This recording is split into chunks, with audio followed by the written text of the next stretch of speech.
Bog je znamenit u Judi. Ime mu je veliko u Izraelu. U Salimu je njegov šator, na Sionu boravište.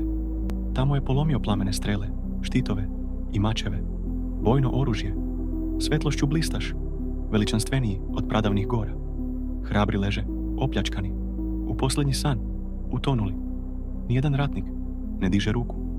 Od tvoje pretnje, Bože Jakovljev, i jahač, i konj, u dubok san, utonuše.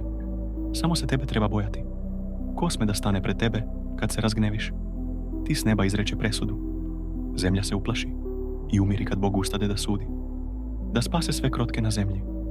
Zahvaljivat će ti i jarosni Edom.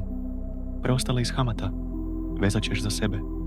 Zavetuju se Gospodu, svome Bogu, i zavete izvršavaju. Neka okolni narodi donose darove onome koga se treba bojati. On čini da vladari budu ponizni. Njega se boje zemaljski carevi.